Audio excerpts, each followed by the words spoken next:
या प्रकरणामधला मुख्य साक्षीदार असणारे जितेंद्र शेळके यांचं आज अपघाती निधन झालेलं आहे. त्यामुळे त्यांचा घात आहे की अपघात आहे असे अनेक प्रश्न या निमित्तानं उपस्थित होत आहेत. याच विषयी बोलण्यासाठी आपल्यासोबत राष्ट्रवादीच्या रुपाली पाटील ठोंबरे आहेत. ताई, कॅप्टन अशोक खरात प्रकरणाने अक्षरशः महाराष्ट्राची मान शरमेने खाली गेलेली होती. अवघा एकच महिना झालेला आहे आणि या प्रकरणातला मुख्य साक्षीदार असणारा जितेंद्र शेळके याचं अपघाती निधन झालेलं आहे.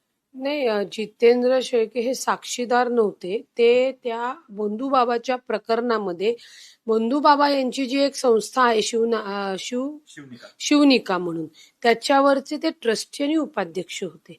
बंधूबाबाचं प्रकरण समोर आल्यापासून आम्ही सांगतोय की त्याचे ट्रस्टी असतील, सीए असतील, त्यांना त्या बंधूबाबाला ज्यांनी संगत मताने मदत केलेली आहे यांना तातडीने आरोपी करणं गरजेचं आहे. हे नक्की होतं की जितेंद्र शेळके यांचा नोटीस देऊन त्यांना तपासाला बोलवण्यात आलं होतं. एक तर त्यांचा असा दुर्दैवी, त्यांचा नाही कुणाचाही अपघातात दुर्दैवी मृत्यू होणं हे दुर्दैवी आहे, नाही व्हायला पाहिजे.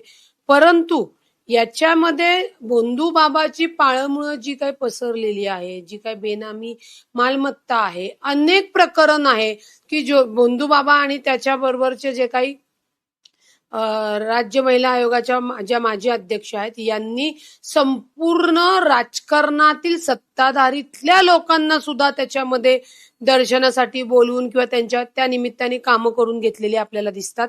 त्याच्यामुळे त्यांचा तो कारनामा पुढे येऊ नये, तो दबला जावा, याच्यासाठी तर शेळक्यांचा अपघात घडून नाही आणला ही शंका येणं गरजेचे आहे. शंका निश्चित उपस्थित होते. आता हा सगळा तपास पोलिसांनी करायचा आहे. मग SIT असेल किंवा गृह खात्याच्या जी पोलीस यंत्रणा आहे त्यांनी करायचं आहे. त्यांच्या या तपासामध्ये गती नसल्यामुळेच या अडचणी येत आहेत. आणि दुसरा पार्ट की शेळक्यांना जर तपासाला बोलवलं होतं तर ते कुठेतरी ट्रेसमध्ये असतील. मला माहित नाही त्यांची गाडी कोण चालवत होतं, ते चालवत होते का नव्हते चालवत, कोण होतं. एवढंच कळलं की त्यांचा मुलगा आणि बायको सुद्धा जखमी आहे. जर जो कोणी ड्रायव्हर असेल किंवा जी व्यक्ती असेल, ती जी गाडी ज्या पद्धतीने ट्रकच्या खाली गेलेली दिसतीये, तो ट्रक उभा होता आणि मागनं ती गाडी त्या ट्रकच्या खाली गेलेली दिसतीये. जो कोणी गाडी चालवत असेल ते जर शेळके चालवत असतील तर त्यांनी ती गाडी घातली का? कारण का येणाऱ्या काळामध्ये त्यांना होणारी अटक, या बंधूबाबाच्या महिला लैंगिक अत्याचारामध्ये प्रचंड झालेली महाराष्ट्राची लोकांची आणि जे काही ट्रस्टीवर आहेत त्यांची मानहानी झालेली आहे, बदनामी झालेली आहे. मग त्या ह्याच्यातनं त्यांनी ते कृत्य केलं का, असा एक आपण प्राथमिक अंदाज लावू शकतो. मी अंदाज सांगते. आता या तपासामध्ये समोर येईल. जर बंधूबाबाच्या अजूनही इतर साथीदारांना तातडीने ताब्यात नाही घेतलं तर मला वाटतं या केसमधले जे कारनामे समोर आणणार आहेत, जे साक्ष देणार आहेत, त्या लोकांना अशाच पद्धतीने संपवण्याचं काम केलं जाईल. एक तर तो आगरी बाबा होता तेव्हा त्या आगोरी पूजा करून लोकांना संपवण्याचा घाट घातला जायचा, आणि आता हे नवीन तो जेलमध्ये आहे तेव्हा हे संगत मताने लोकांना संपवण्याचा घाट घातला जातोय का? कारण आत्ताच त्यांचा कसा ऍक्सिडेंट झाला हा विचार करण्यासारखा आहे की आत्ताच त्यांचा अपघात कसा झाला. आणि जर या अपघाताची तातडीने चौकशी तर होणं गरजेचं आहे. परंतु जर हा अपघात किंवा या सगळ्या प्रकरणाला कंटाळून स्वतः जितेंद्र शेळके यांनी ती गाडी जर त्या ट्रकच्या ह्याच्यात घातली असेल, मला वाटतं याच्या बाबतीत जास्त त्यांची मिसेस आणि मुलगा सांगू शकतील, तर हे दुर्दैवी आहे. अशा प्रकरणाला उलट साक्षीदार होऊन सगळी माहिती दिली जर पोलीस यंत्रणेला दिली तर यांचा जीवही वाचतो आणि यांनाही त्यांच्यावर जी काही कारवाई असते ती थांबते. आता सगळ्यांनाच माहिती आहे का नाही हे पोलीस तपासातच उघडणीस येणार आहे. परंतु जितेंद्र शेळके यांचा मृत्यू दुर्दैवी आहे. अशा पद्धतीने मृत्यू येता कामा नये. ताई, बंधूबाबा प्रकरणामध्ये SIT कडून त्यांचे जबाब जे आहेत ते नोंदवण्यात आलेले होते. जो शिर्डीमधला जमीन गैरव्यवहार प्रकरण होतं त्यामध्ये सुद्धा पोलिसांकडून त्यांची कसून चौकशी सुद्धा झाली होती. यामुळे कुठेतरी खराच्या भोवतालचा जो फास आहे यांच्या साक्षीमुळे कुठेतरी आवळला जात होता. त्यावेळी अशा पद्धतीने शेळके यांचं अपघाती निधन होतं, त्यामुळे कुठेतरी खीळ बसेल असं वाटतं तपासाला. नाही, लक्षात घ्या की ज्या पद्धतीने SITने किंवा बेनामी संपत्तीच्या पोलीस यंत्रणेने जो काही फास आवळला गेला आहे तो त्यांच्या संस्थेला कुणी कुणी बक्षीस दिले आहेत, गैरव्यवहार आहेत, लोकांच्या फसवणुकीच्या तक्रारी येत आहेत, त्याच्यावर हे शेळके उपाध्यक्ष होते. खरात बरोबर तेही त्याच्यामध्ये आरोपी होते. त्यामुळे कदाचित शेळक्यांना असं झालं असेल की आपण ह्या कोणत्या प्रकरणात, घाण प्रकरणात लटकलो गेलो, अडकलेलो आहोत, आता आपल्यावर कारवाई होणार आहे, ती भीती असणारच ना. त्याच्या ह्याच्यातनं सुद्धा समजा यांचा जरी दुर्दैवी मृत्यू झाला तरी खरातच्या प्रकरणात कोणतीही खीळ बसू शकत नाही. त्यातला जे आरोपी करायचा आहे ते आरोपी या जगात नाही, असं त्या लिगली त्या याच्यामध्ये हे होणार. हा एक आपण म्हणू शकतो त्याची एक त्रुटी की जी शेळक्यांकडनं माहिती मिळणार होती ती थोडीफार कमी जास्त मध्ये यंत्रणेला कमी मिळेल किंवा ती अडचण येऊ शकते, परंतु इतर ट्रस्टी आहेच. ताई, या प्रकरणामध्ये अशोक खरात जो आहे त्याच्या जीवाला धोका आहे अशा पद्धतीचा अंजली दमाने यांनी सुद्धा जो आहे तो दावा केलेला होता. खरा सुद्धा म्हणालेला होता की माझा मृत्यू हा कोठडीमध्ये दिसतोय, अशा पद्धतीचं वक्तव्य खरातने केलेलं होतं. तृप्ती देसाईंनी सुद्धा अशा पद्धतीचं वक्तव्य केलेलं होतं. काय वाटतं, खरंच असा धोका वगैरे आहे आता जे सगळं समोर येतंय, साक्षीदारांचा अपघाती मृत्यू होतोय? या अशा घाणेरड्या केसमध्ये एकतर आरोपी जो असतो तो या मानसिकतेला येतो की आपण जेलमध्ये राहण्यापेक्षा जीव देऊ, लक्षात घ्या. किंवा खराताचा वरचा कोण आका, पण या प्रकरणात तर आपल्याला कोण दिसत नाही, त्यांनी जर याला त्या जो इन्काउंटर होतात म्हणून जे सांगितलं अंजली दमाने ताईंनी किंवा तृप्ती देसाईंनी, तर तो प्रकाराची शक्यता असते. परंतु पोलीस प्रोटेक्शन मध्ये जीव जाणं ही तेवढीही फार सोपी गोष्ट नाही. खराताच्या जीवाची पूर्ण हमी ही पोलिसांची आहे. त्याला काही होऊ नये, तो मरू नये, या सगळ्या गोष्टीत नाही. कारण का तुम्ही दहशतवादीच्या हल्ल्यामध्ये पण बघितलं, कसाबला सुद्धा त्या दहशतवादीच्या हल्ल्यामध्ये आपण पोलीस यंत्रणेच्या ह्याच्यात मारून टाकू शकत होतो, पण नाही मारता येत, लक्षात घ्या. कारण का त्याचे फार मग बाकीच्या सगळ्या लिगली फारच भयान असतात. त्याच्यामुळे यांनी जर शक्यता व्यक्त केलेली आहे त्याच्यामध्ये पोलीस खात्याने, सरकारने त्याची अति दक्षता घेऊन त्याच्या जीवाला काही होऊ नये आणि ही केस चालून त्याला शिक्षा झाली पाहिजे, हे यासाठी त्याला संरक्षण देणं गरजेचं आहे आणि ते त्याला आहेच आहे. परंतु कोणी खराताला मारण्यापेक्षा खरात स्वतः सुसाईड अटेम्प्ट करू शकतो ना, तेही होऊ नये म्हणून तीही जबाबदारी पोलीस यंत्रणेची आहे. जसं शेळकेंच्या बाबतीत आपण आता बघतोय, 2 आपण प्राथमिक अंदाज काढले, त्या पद्धतीने जेल सगळ्यांनाच नाही सहन होत. तुम्हाला आठवत असेल डीएसके आहेत, डीएसके आत्ता आले जेलच्या बाहेर, त्यांना विचारा ना जेलमधली कहाणी फार डेंजर असते, परंतु डीएसकेने ते सहन करून ते आता बाहेरून स्थिरावतायत. सगळीच लोक तशी नसतात आणि खराच सारखा मला नाही वाटत जेलमध्ये मरेल बिरेल. तो फार नीच माणूस आहे, त्याला म्हणून 2-4 मंत्र म्हणून टाक, तुला अभय मिळेल आणि तुला एसआयटी त्याच मंत्राने निर्दोष मुक्तता देईल. खराचे अनेक राजकारण्यांशी असतील, उद्योगपती असतील, सेलिब्रिटी असतील, अनेकांचे कनेक्शन होते, फोटोज व्हिडिओ सुद्धा पुढे आलेले आहेत. खरं तर या प्रकरणामध्ये जे महत्वाचे साक्षीदार आहेत त्यांना कुठेतरी सुरक्षा दिली पाहिजे असं वाटतंय. निश्चित या प्रकरणामध्ये जे त्याचा भांडाफोड करतायत, पुरावे देत आहेत, त्यांना सुरक्षा देणं गरजेचं आहे. तुम्ही राजकारण्यांचा विषय म्हणताय, निश्चित राजकारणी गेले, पण राजकारणी पाया पडायला गेलते का अजून काही दुसरं करायला गेलते हेही समोर तपासून बघितलं पाहिजे. नुसते दर्शनाला आणि पाया पडायला गेले असतील तर कुठल्याही राजकारणावर कारवाई होणार नाहीये, किंवा कुठल्याही राजकारणी तिथल्या ट्रस्टीवर असेल तर त्याच्यावर निश्चित ती कारवाई होईल. परंतु मी तुम्हाला सांगते, भोंदूबाबा खरात आणि त्याच्या ज्या या राज्य महिला आयोगाच्या माजी अध्यक्ष आहेत, यांनी एक देवाच्या नावावर एक मोठं प्रस्थ उभं केलं. त्याच्यामध्ये त्यांना ज्या ज्या योजना, जे बळ पाहिजे होतं त्यासाठी चाकणकर बाईचा पुरेपूर वापर त्यांनी करून घेतला. दोघांनी हे संगनमताने केलेलं. सगळ्या चुकीच्या गोष्टी ज्या लाभाच्या आहेत त्या करून घेण्यासाठी या राजकारण्यांना बळीच पाडलं म्हणावं लागेल ना.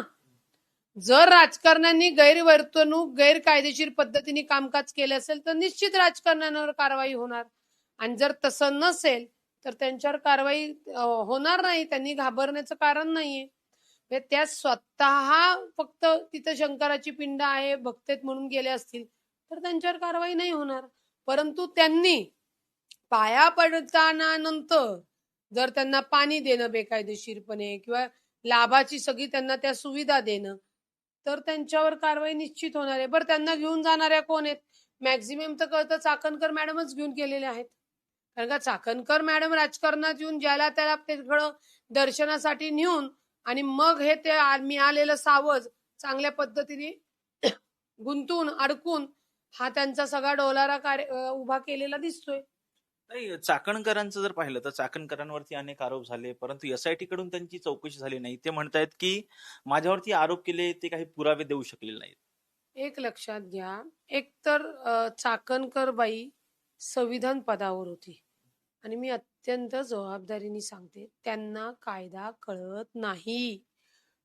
पुरावे देण्याचं काम, गुन्हा दाखल झालेला आहे त्या ट्रस्टीवर आहे, त्यांच्या संगतमताने हे सगळं एक एक एक एक प्रसंग येत आहेत. पुरावे पोलीस घेणार आणि कोर्टाकडे देणार. आता त्यांची बहीण गेली, ती म्हणतील की तिने सह्या केल्या, तिथं पोलिसांनी लगेच सांगितलं हा या खोट्या सह्या. पोलिसांना अधिकार आहे का हो कोणाला निर्दोष किंवा आदेश देण्याचा किंवा निकाल देण्याचा? त्याच्यामुळे चाकणकर बाईला खरंच डोक्याचा भाग नाही. आणि हे दुर्दैव आहे महाराष्ट्राचं की अशी बाई आपण राज्य महिला आयोगावर बसवली की तिला कायद्याचा काही सुद्धा अभ्यास नाहीये. जे पुरावे आहेत ते एसआयटी कडे दिलेले आहेत. एसआयटीने तपास करून चार्जशीट मध्ये घेणं गरजेचं आहे. एसआयटीने तिला नोटीस दिली, ती म्हणली मी महिला जाऊ शकत नाही. पुढे काय केलं एसआयटीने? एसआयटी का तिचे चोचले ऐकते? तर तिने जे राजकारणी लोक आहेत त्यांचे फोटो त्यांच्याकडे काढून ठेवलेले आहेत. तुम्ही मला वाचवा अन्यथा मी तुमचे फोटो व्हायरल करील, अशा सरास धमक्या देताना त्या दिसत आहेत. पुरावे उलट चाकणकरच्या बाबतीत एवढे मजबूत पुरावे आहेत की एसआयटीने तातडीने त्यांना खरं अटक करून जेलला टाकलं पाहिजे होतं, परंतु ते होताना दिसत नाही.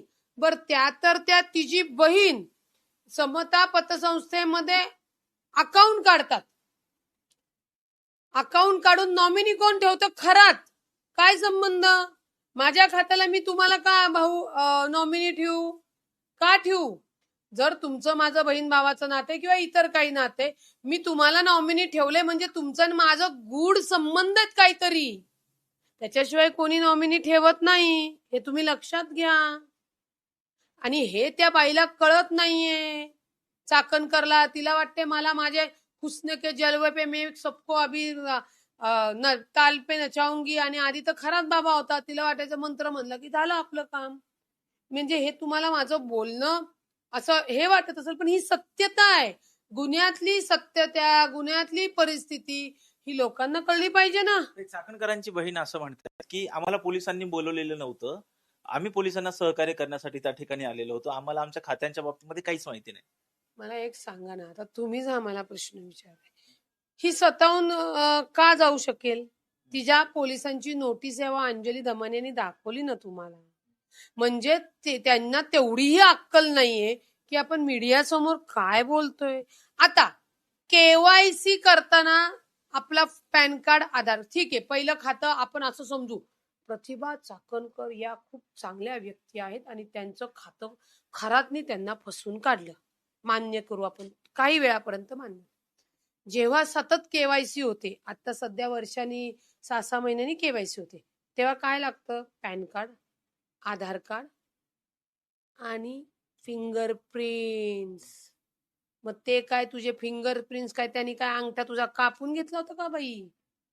बहीण तर बहीण, ही बी तसलीच आहे. या सगळी बंटी बबली फॅमिली आहे ही. अख्खी चाकणकरची फॅमिली त्याच्यात इन्व्हॉल्वमेंट आहे. या बोंधू बाबाच्या ह्याच्यामध्ये सुद्धा बेनामीमध्ये याच्यामध्ये प्रॉपर्टीमध्ये मिळू शकतात. रोहायला कशी काय एवढी मिळाली? अंजली दमाने त्यांनी जे काही काढलेलं आहे ते सगळे कायदेशीर पुरावे काढलेले आहेत. त्याच्यामुळे रुपाली चाकणकर या तर आरोपी आहेत, परंतु त्यांच्यासोबत त्यांची जी बहीण आहे ती सुद्धा आरोपी आहे. बर, ती जी वकील म्हणून त्यांची बोलती ती बाल हक्क समितीवर आहे. तिला कुणी अधिकार दिला? तिला वकीलपत्र घेता येतं का? आपण सरकारी एका याच्यावर आहोत, आपल्याला घेता येऊ शकेल का? बरं, घेतलं तर घेतलं, डिफेन्स तरी चांगला करावाचा आपल्या क्लायंटचा अजून पाय खोलात घातला. म्हणजे ती शिर्डीला गेली, ही वकील गेली, पोलिसांनी आणली, या बसा प्रतिभाताई, चहा कॉफी घ्या, हा सह्या करा. मग तिने सह्या केल्या. अरे ही तर तुमची सही नाहीये, तुम्ही जा, तुम्ही निर्दोष आहात. असं केलं का पोलिसांनी? सांगा तरी आम्हाला त्या पीआयला विचारायला की बाबा तू तपास यंत्रणेचा अधिकारी आहे, तुला अधिकार आहे का निकाल देण्याचा? तुला तो तपास करून तू तो त्या मेहरबान कोर्टामध्ये देणार. आणि पोलीस कुठेतरी दबावाला बळी पडतायत. त्यांचं कामकाज योग्य नाही. कालांतराने बोंधू बाबा हा जो विषय आहे, बेनामी ज्याची जी काही मालमत्ता आहे, याचा तपास सीआयडी कडे आपल्याला द्यावा लागणार आहे. आणि जर ज्या पोलिसांनी या बंधूबाबाच्या खरात प्रकरणात कर्तव्यात कसूर केली त्यांच्यावरही आम्ही कारवाई करणार. कारण का तुम्ही दबावाला बळी पडून ज्या माणसांनी महाराष्ट्राची संस्कृती, महाराष्ट्राच्या काळिंबा फासला, तिथल्या महिलांना असुरक्षित केलं, त्यांना जर न्याय देण्यासाठी खाकी वर्दी पोलीस सक्षम नसतील तर त्यांना सुद्धा याची शिक्षा भोगावी लागेल. अर्थात ह्या होत्या राष्ट्रवादीच्या रुपाली पाटील ठोंबरे. जर पाहिलं तर शिवनिका ट्रस्ट जे आहे त्या शिवनिका ट्रस्टचे जे उपाध्यक्ष आहेत जितेंद्र शेळके यांचं आज अपघातात निधन झालेलं होतं. या अपघाताची चौकशी व्हावी अशी मागणी सुद्धा रुपाली पाटील ठोंबरे यांनी केलेली आहे. व्हिडिओ जर्नलिस्ट निलेश लोहारसह राजरत्न जोंधे, टॉप न्यूज मराठी, पुणे.